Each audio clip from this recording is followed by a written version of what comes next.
Hey folks, it's Marvin Cash, the host of The Articulate Fly, and we're back with another episode of The Spin, sponsored by Norvise, and this time we're joined by Norvise Ambassador Britt Davenport. How you doing, Britt?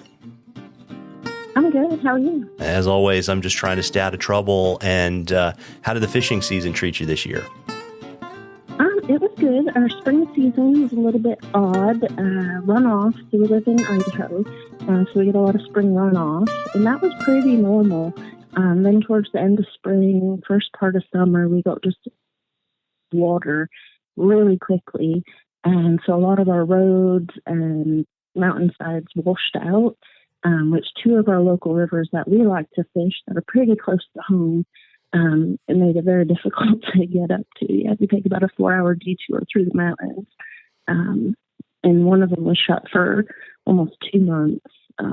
Until they could get the road cleared. So made for kind of an interesting spring. I fished Omark Lake, which was a new one for us up on the Colville Indian Reservation. And then made it down to the Henry's Fork. After a couple of year hiatus, we had been going down there once a year, and then COVID hit, and we kind of called it off for a minute or two. So we made it back down there, and that was nice.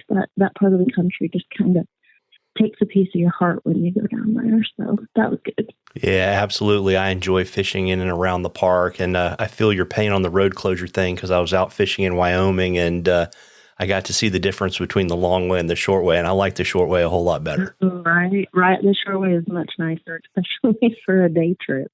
What was really scary is the one river, we were supposed to go camping up there and take our camper up there that weekend. And last minute, we decided to go somewhere else, and that was the weekend that the hillside came down. And so everybody that had been camping up there, people's cabins up there, it was a solid 2-3 months before they could get their stuff out. So we were very happy we chose to go somewhere else that weekend. Yeah, there you go. And, as things are cooling off, that drives us to the vise. What are you tying up these days?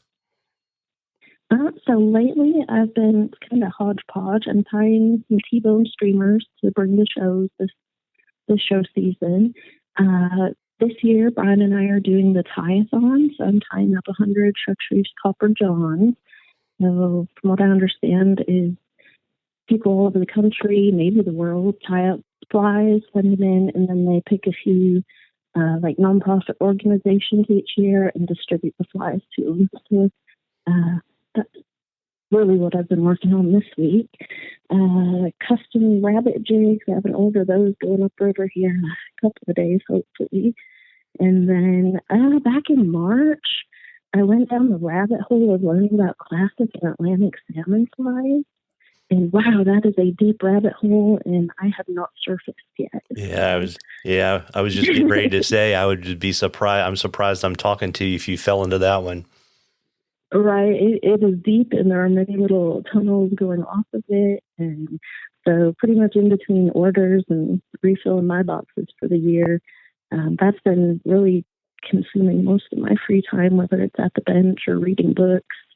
There's some good videos out there about it now. So that is something that I do not see ending anytime soon. Very, very neat. And I know the tip that you're going to share with us on video is about techniques for tying with peacock herl. And I was kind of curious, do you prefer to pull the herl off the feather? Do you like it strung? What makes for a good peacock herl in your eyes?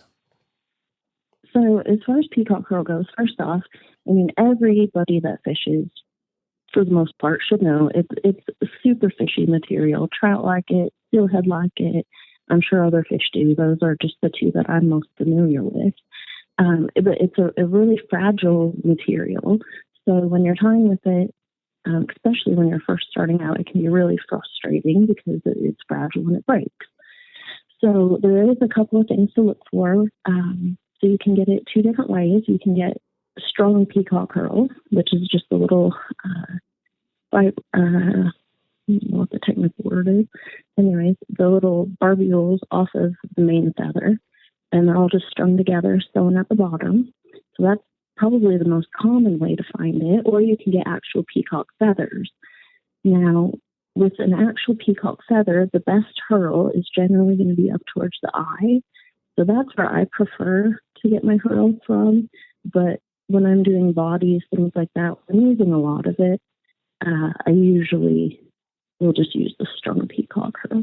Yeah, got it. And I imagine too, right? It's because the closer you get to the eye, the longer the barbules are. It is so, and it's just a little bit fuller, and it just looks nicer.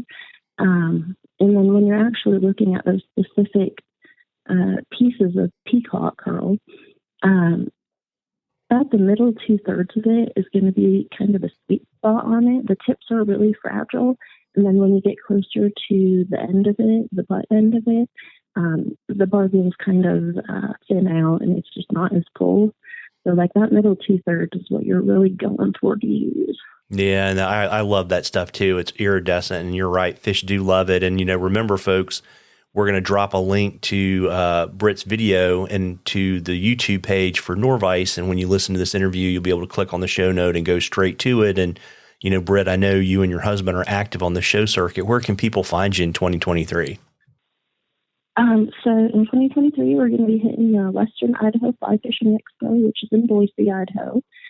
We're going to be at the Northwest Fly Tire and Fly Fishing Expo in Albany, Oregon. And then we'll also be at the Wasatch Tying and Fly Fishing Expo in Sandy, Utah. So those are the three we'll be at. Very, very neat. And if folks wanted to follow your fishing and tying adventures, what's the best way to keep track of you? And I think you probably sell flies too. You want to share people website, social media links, and all that kind of good stuff? Sure. Yep. So we're on social media, of course, Facebook, Instagram. We do have a YouTube channel with some how-to videos, tips and tricks, those sort of things, which is Hackles and Hurl. Our company is Hackles and Hurl Fly Fishing. So we'll do custom orders. We tie a few orders for our local shop here in the Valley. Look us up either by name or by our company. We're all over. Got it. And what about on social media, Instagram, and all that kind of good stuff? Oh yeah. So either my personal name, Britt Davenport, or Hackles and Hurl Fly Fishing. Gotcha. And that's Britt with 2 T's, right? Yeah, I did. Yeah. Awesome. Well, I really appreciate you making time to chat with me. And, folks, we're going to keep bringing you these tips every 2 weeks or so from now until the end of March. You're going to get to meet a new Norvise ambassador and hopefully learn some things that are going to make your wintertime fly tying a little bit more productive. And, while you sit there on the vise and enjoy your favorite beverage and tie up a few. And, if you have a chance and if you're out on the West Coast and you have a chance to see Britt, I'm sure she would love to see you at any of the shows that she's going to be tying at. Tight lines, everybody. Tight lines, Britt. Thank you.